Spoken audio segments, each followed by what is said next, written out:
Hey everyone, it's Mary Ann Pizzatola from New York City Organization of Public Service Retirees. I want to do another quick video. I'm hoping it'll be quick. The city a couple weeks ago put out a updated FAQ, which if you remember last year, they were like changing every couple of weeks. So there's another one out. It's a 5-page one, and I want to share it with you. As some of the unions have contacted me to say, hey, what can you tell me about this document? And my opinion basically is some of it's accurate, like the last time, and some of it's not. So this is the document here. Let's see if we can make this a little bit bigger. So question 1, why were new copays added to the plans in 2022? So back in 2019, their answer is the city and the MLC, your unions, the unions. So I don't understand why the unions are asking me this question, is that this was done by the city and the unions. The city and the MLC decided to increase GHI senior care copays to meet the increasing cost of insurance for City of New York retirees. These changes help support the continuation of premium-free coverage. Now, I want to again remind you that senior health care is not rising exponentially. It is increasing because of the number of retirees, but our healthcare costs are still way lower than their healthcare costs. So this is partially misleading. It is not because of our costs are exceeding. It is strictly because of the amount of people. Our costs, if you look over the last 20 years, they still fall within like the 160, 190 range. So it's not our costs that are costing the city more. It is the union, active union members' costs. That's one. Here's another. What is the purpose of the new cap on out-of-pocket expenses? They say that the out-of-pocket pocket maximum provision was included to provide financial protection to members with significant medical needs throughout the year. Under the 2022 traditional Medicare plan with GHI, there was no protection on a member's copay spend. Well, that's because we didn't have copays, so there was no need to have a protection. You guys put this on a retiree, so now, of course, it becomes a problem. And then you put this on a person, on a segment of the population, which is your most vulnerable, the ones that actually have the highest need for medical care. This maximum is inclusive of all member cost share components, example, deductible and inpatient copay, meaning a member may reach this cap quickly. Now, mind you, that's not entirely true. To finish that up, it says, it does not, keep in mind, it does not only apply to doctor visits, but includes hospital copays of $300 admissions, emergency room copays, urgent care copays, etc. It is especially important for individuals with heightened healthcare needs. Additionally, it is important to note that many services that are not covered under traditional Medicare are covered under the New York City Medicare Advantage PPO plan and apply to the out-of-pocket. That right there is total bullshit. So here's the deal with that. The plan has this in-network, out-of-network segment to it, and they'll see everything you read will say, oh, we'll cover it if it's out-of-network. Well, they will if the doctor calls them for prior authorization. The doctors don't have to call for prior authorization if they're not in the network, but then that means that they may not pay the bill. So if you go to a doctor that's not in their network, you call to put it in, get to see if the doctor will accept the payment. If the doctor won't accept the payment, you have to submit the bill for reimbursement. If they don't pay you, if they don't pay the provider, or they don't reimburse you, you're on the hook. And that is not in that cap, by the way. They have said this in their videos. That's not me saying this, that's in their videos. We did a 4-part series of these videos where we went through this. We have a sheet that we did that was a comparison between traditional Medicare with the supplements and the Medicare Advantage plan. It is in that 4-part video. Each video is about 20 to 30 minutes. I suggest you go and look at it. So that is not true. And the plan, the PPO, the Medicare Advantage plan doesn't cover things that traditional Medicare does. Traditional Medicare is expansive. The difference between MA, Medicare Advantage, and traditional Medicare is all the prior authorizations. And if you look at the HHS, Health and Security OIG's office report. So they did a study on Medicare Advantage over the last couple of years. There's 2 published recently. And these studies showed that they did they segmented a sample of 250,000 prior authorizations that were denied by healthcare plans that all won an MA plan. And of course, one, or actually two, the 2 of our plans, the Emblem and Empire, were in there, Blue Cross Blue Shield.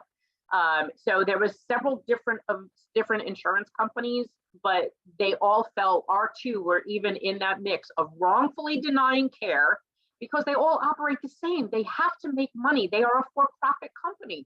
So they benefit by denying you your health care. Sorry, it was actually a proven fact by the Office of the Inspector General.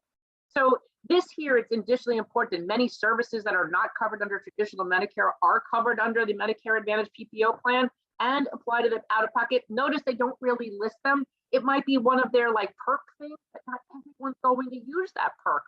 Am I going to use a hearing aid anytime in the near future? No. Am I going to need a Fitbit? No, I have a smartwatch. Am I going to need a hospital ride or hospital meals after qualifying events, after being pre-approved for prior authorization? Probably not. If you're a healthier retiree, all of those perks aren't perks to you, and this plan is a waste of time. They're not even giving you something that you need. So this don't even fall for this. Next one, are there additional costs with the stepped care living communities benefit? Simply put, there is no additional cost to the member, and the living community will be paid the same way as under traditional Medicare. It is up to the living communities to determine if they will accept Medicare Advantage plans, including the New York City Advantage Plus PPO plan. We reach out to these centers on an ongoing basis to educate them on the New York City Medicare Advantage PPO plan and encourage them to accept it. But the point is, they don't have to. And because MA plans can change, it's not like traditional Medicare and supplemental. It's been the same for 50 years. It's not changing. Medicare Advantage, however, is funded by CMS, if Centers for Medicare and Medicaid. If that subsidy ever changes, guess what? Your plan will change if you don't make up the difference. And we know this for a fact because this happened in 2017. HIP VIP. HIP went back to the city and said, the subsidy has been reduced by CMS. Please give us this cash or we're going to have to make changes. And what did the city say? Go scratch. They didn't eat the cost and they didn't pass it on to the retiree, but guess what they did? They removed the prescription plan from HIP VIP. There were small copays in some places, but not in others. They increased those copays, they doubled them in some cases, and they added them in places where they weren't before. You will end up paying. That doesn't happen on traditional Medicare. Don't be fooled. You're being told by your unions, you guys, your unions, active unions, you're being told you got to do this to come up with $600 million. But what you did was you just threw all these retirees under the bus. And you don't even know it because you don't even know what you're giving up. And you don't even know what you're negotiating away for us. This is what's aggravating to have to keep telling you this. So let's move on because we've done this several times. Here's the sheet. It's the one pager. It's on our website. We did a four section, a 4-step video on this. I mean, you guys really need to learn this. If you're going to make these decisions, you need to know what you're negotiating away, period. Next question. Does the new provider network offer in-network and out-of-network coverage options, and do members have to pay for services upfront if their provider is out of network? Answer. If a provider is out of network, providers should submit their claims directly to the New York City Medicare Advantage Plus PPO plan, and members should not have to pay anything upfront. This is not what they've said before. And if you go back to their original documents, and I'm going to say this again because this is again in the videos, you have to pay upfront if you're asked to. What doctor is going to say, oh yeah, sure, you don't have to pay me, I'll just bill you for it? Yeah, no, that's not going to happen. Even in the Alliance's own documents, it does say, and in the EOC, you may be asked to pay upfront. It says should not have to. Your doctor's going to ask you for no money and still do a surgery or a procedure on you? No, that's not going to happen. If a member is requested to do so, because they know that you will be, the provider will be contacted to educate them on the appropriate processes, and the member will always be reimbursed as long as it is a CMS covered service. And that is not the same language that they've used before. So what, did they have some realization? In their own documents and the contract, it still says that it has to be approved by them before they will pay for it. Also, all emergency care will be covered. Yes, they've said that before. And Empire can confirm if non-emergency services will be considered medically necessary at the member's request, which is basically you asking them for prior authorization, or if it is medically required, medically necessary. If they come back with a determination that it's not medically necessary, guess what? It's not covered, and you're on the hook, and it's not in your cap, according to everything they've said to us in the last year. Additionally, there are over 1 million providers in New York and other states that are in network under the New York City Medicare Advantage Plus PPO plan. Members can still see any doctor that accepts Medicare, whether they are in or out of network. And I'm not going to repeat myself because this is beating a dead horse. Note, the new plan includes more providers in the network than any other Medicare plan. Now, remind you again, the Alliance keeps saying that the doctors that accept Medicare are in this plan. Well, that's according to them because they were in their Blues contracts. Every doctor that has a Blue Cross Blue Shield contract has language in their contract that they may have signed 10, 15, 20 years ago that says that they agree that they'd participate in any future plan that Blue Cross Blue Shield tends to develop. But guess what? They can opt out of this. They could opt out of any plan that they want. We've showed you the physician opt-out forms. They do not have to accept MA plans. They don't have to accept this MA plan. Same rules. It just is not going to change. That is still the lie. Yes, they will cover an emergency, but then they determine what is medically necessary and what is an emergency. Next question. Will providers accept the new New York City Medicare Advantage Plus PPO plan? Our provider network is extremely broad. 92% of providers that retirees already see as part of GHI Senior Care are contracted in the New York City Medicare Advantage Plus PPO network. Remember, it is in the Blue Cross Blue Shield network. And again, the doctors do not have to accept PPO. They don't have to accept this PPO, this Medicare Advantage PPO. They could opt out of any part of Blue Cross's products that they want to. Also, approximately 8% of your current doctors that may be out of network can still see you at no additional cost to you. They will be paid at the same rate that Medicare pays them now. If you have any issues seeing providers that are considered out of network, please reach out to the New York City Medicare Advantage Plus plan service line, and we will help you resolve this. We also cover services provided by these out-of-network providers at no additional cost sharing for retirees. Well, that's because they're killing you in other places with costs. But according to Medicare, 92% of all physicians in the United States accept Medicare. Of that amount, you have 4% of the doctors in the country that do not accept Medicare, and those are primarily psychiatrists. And then the rest just choose not to accept Medicare. But here's the difference with this plan. It is still an MA plan, and doctors can opt out. They do not need to accept it. They don't. And we see this time again, especially with people that opted to get into the Aetna Medicare Advantage plan. Some like it, some don't have a choice to be in it because they were fearful of paying the $200 a month for the city's punitive premium if we were to stay in GHI Senior Care. Thank God the judge, put the kibosh on that. But of course, the MLC and the city are trying to get around that today. But these people, I just got another call the other day that the person went into Aetna Medicare Advantage and they had to change doctors because their doctor refused to accept the Aetna MA plan. So you do have, the possibility of not being able to maintain your current physicians because they're not going to accept an MA plan, whether it's an MA plan, PPO plan or not. So next, What should retirees know about prior authorization and the new plan? You may have been told prior authorization or medical review of a service is essentially the same as being denied medical care, but nothing could be further from the truth. We never said that. We've always said that they have to determine whether or not that your procedure or test is medically necessary. They authorize it. Now, the unions were told that there's no prior authorizations in our plan, and then they were told, they were telling us, oh, it's just the same as GHI CBP. It's just same prior authorizations because they built this plan to mirror, in the words of Claire Levitt, mirror GHI CBP.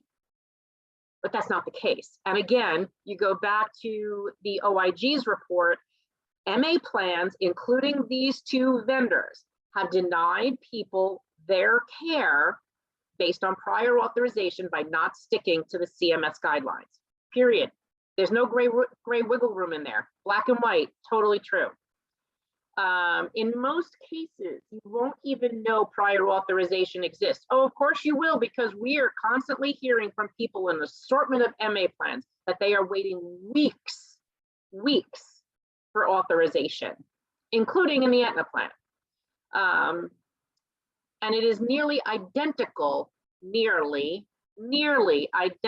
to the prior authorization program for active members under the city's GHI CBP. See? Prior authorization requirements for certain medical services are in place to ensure services are being rendered are a medical necessity. No, it's because they are trying to deny you care to save money so that they don't have to pay out for all your treatment. Who determines medical necessity? Your doctor, not the insurance company. And this is what you're doing. You are putting in place a gatekeeper in between your insurance and you, your doctor and you. Your insurance company shouldn't be the gatekeeper. Your doctor says you need something, your doctor says you need something. You guys need to wake up. Traditional Medicare also requires authorization for most medical procedures. No, it doesn't. There are no prior authorizations for most medical procedures in traditional Medicare. If I need a procedure or I need a test, my doctor makes an appointment and I go. In this situation under Medicare Advantage, you're usually waiting 2 weeks or more. It says, which sometimes causes individuals to be charged after the fact for services that have already been provided. And that is not true either. The New York City Medicare Advantage Plus Plan PPO will work with providers in advance of service being provided to find clinically appropriate options. Whose options are those? The insurance companies or your doctors? And why would you be doubting your physician who's a specialist in his field? This doesn't make any sense. Claims about impacts of prior authorization on patient care are simply not true. Prior authorization allows doctors and health plans to work together to ensure patients are receiving the right care in place at the right time. Well, let's see. We've had Medicare, traditional Medicare since 1967, and have had no issues.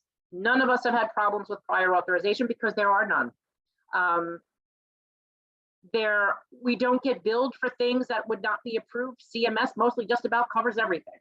I have never had, and neither has any retiree on our page, and we're what, almost 17,000 people on our Facebook page, have never complained about a situation like this, and we asked. So this again is the big lie. Authorization saves the insurer money. You are trying to reduce our benefits because it saves the insurer money. Think about that, guys. You've been doing it to your own plans. Every time the city asks you for healthcare savings, you give them a give back. You do. Copays, give back. Prior authorizations, give back. Limiting the network, give back. Next one, can providers drop out of the New York City Medicare Advantage Plus PPO plan? Providers cannot drop from the New York City Medicare Advantage PPO plan at any time. Okay, that's really just play on words, guys. Providers must provide advance notice to health insurers, typically within 60 to 90 days. But guess what? They can opt out. Come on, we don't have this in traditional Medicare.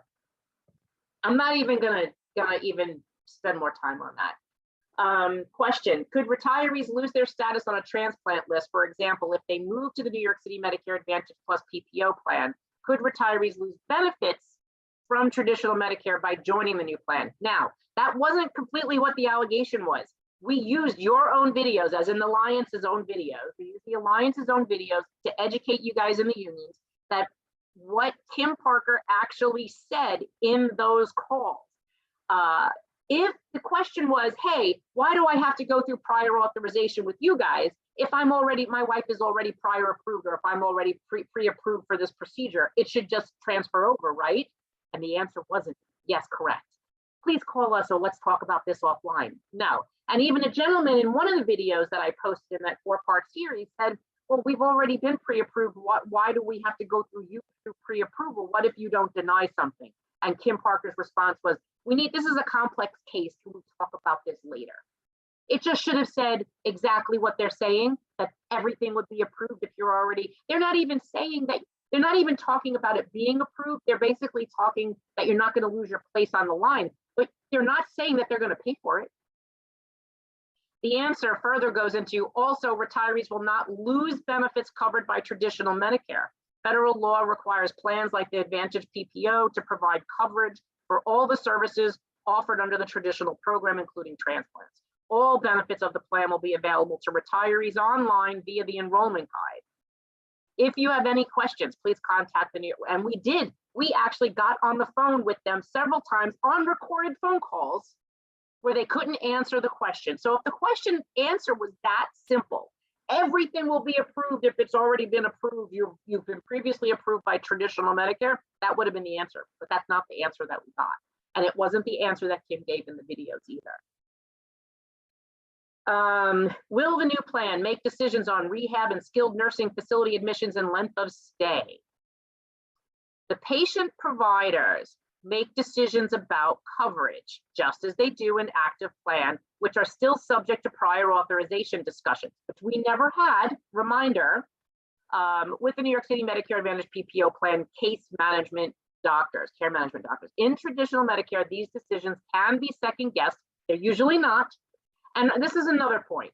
Our treasurer is exactly going through this right now. Her father has a Medicare Advantage plan. The doctor wanted him in a specific facility, kind of facility. Medicare Advantage plan said, no, he's going into assisted living. Assisted living doesn't do these kinds of case management. They don't do this type of care level. They don't provide, they'll help you take your medication, but they won't make sure you take it or dispense it to you. They won't check his battery on his cardiac monitor. They won't give him or help him take his medications.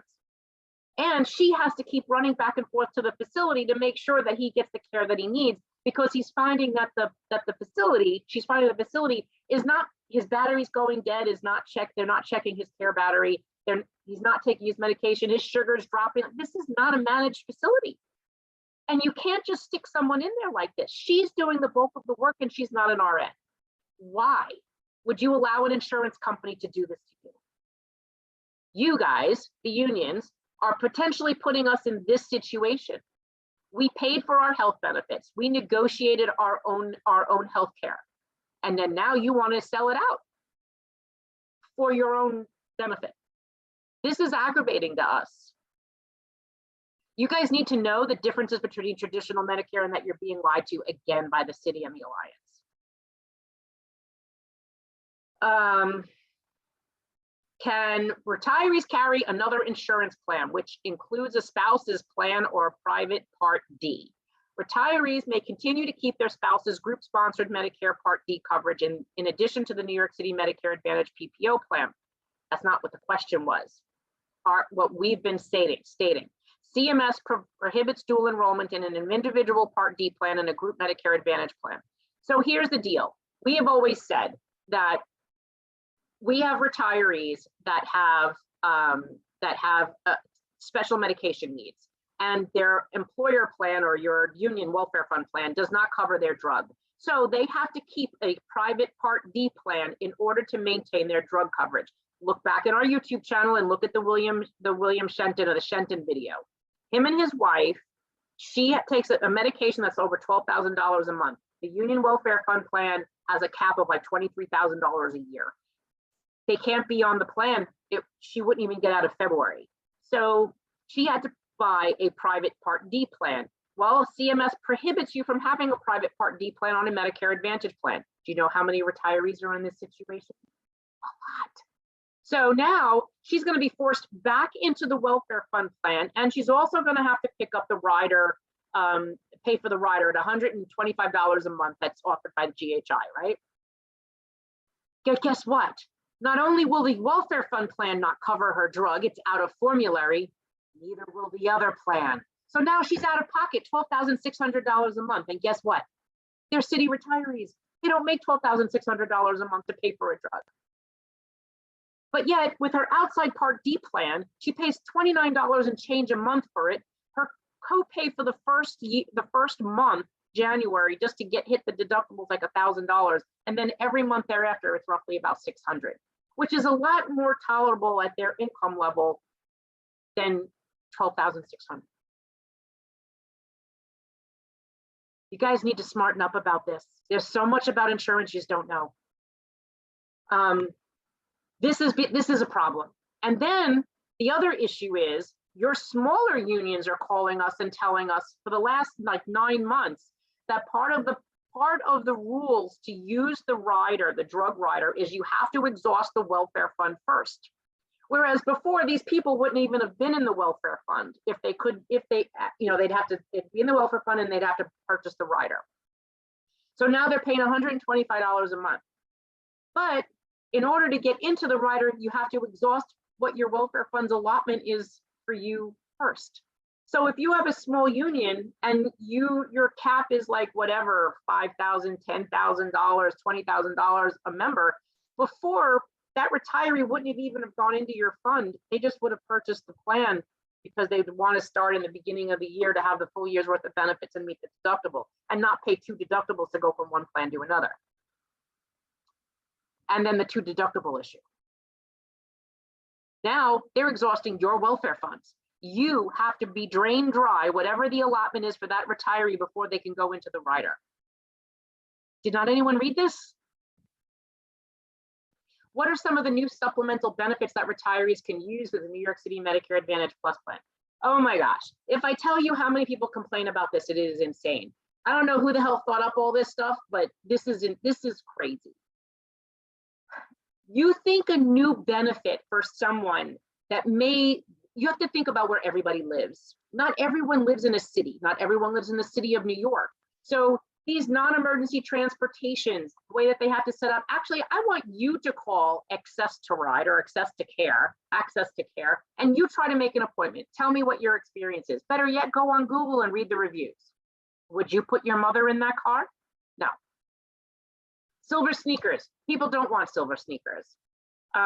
You get 24 one-way trips, so 12 round trips a year. They can take you to the doctor, your pharmacies, your silver sneakers facility. People don't want to do this. You might have some, but these benefits that you call a highlight or a perk, they're not going to be a perk to everyone. They're not going to be a perk to me.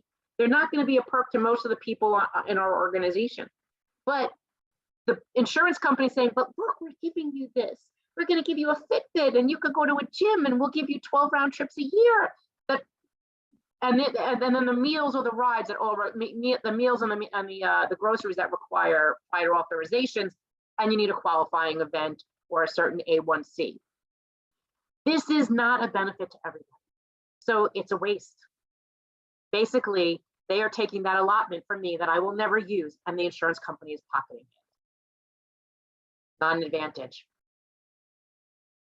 Oh yeah, the last highlight, as mentioned throughout the answers above, out of network, non-contracted providers are under no obligation to treat plan members except in emergency situations. They got to put it in the small print at the bottom. So guys, I just can't really stress enough. You need to go back to our videos. You need to go back to our one pager that we put out to explain to you the differences between traditional Medicare. Your plan substantially changes when you turn 65 or become Medicare eligible and you are on Medicare. Your GHI plan is very different as an active than it is how it operates when you're on Medicare. You don't have prior authorizations. We didn't have copays. Our deductibles were small. Every time you change that, it's a give back. And don't be fooled. It is a give back. We negotiated these benefits. We kept them. We, over our tenures, we had 0 zeros in our contract. We gave up things in order to keep our health benefit. Our generation planned for our future. Your generation today just wants a fix right now.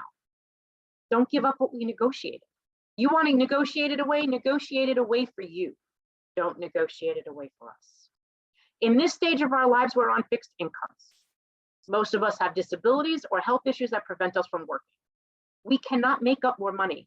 And these copays right now, we just did a video this morning with another gentleman whose wife has cancer, and she's already had 66 visits.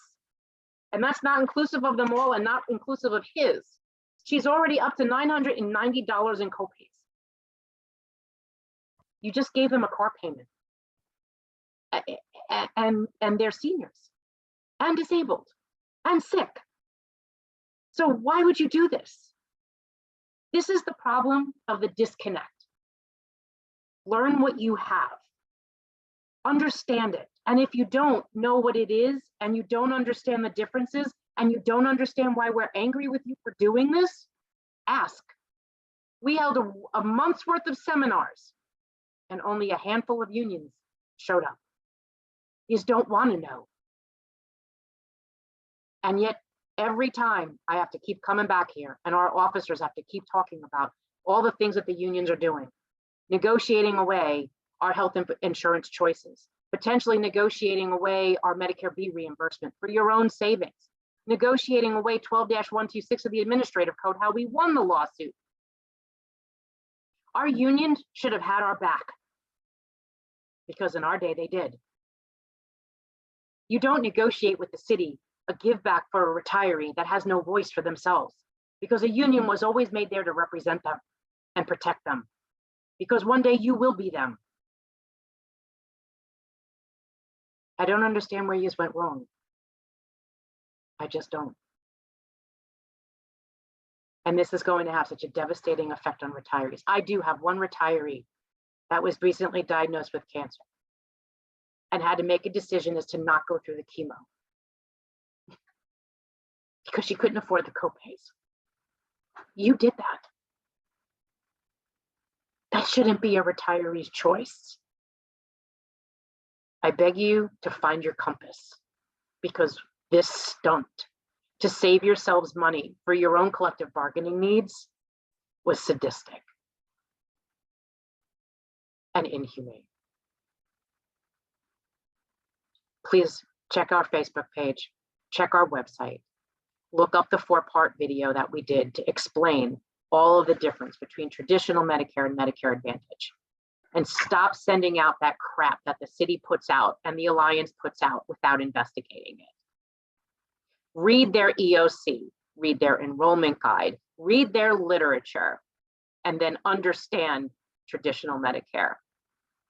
And you will see you are proffering these lies to your retirees. Smarten up, because you're doing everyone a disservice. We remain open to educate you and talk to you and help you through this process, but it's not going to be on our backs.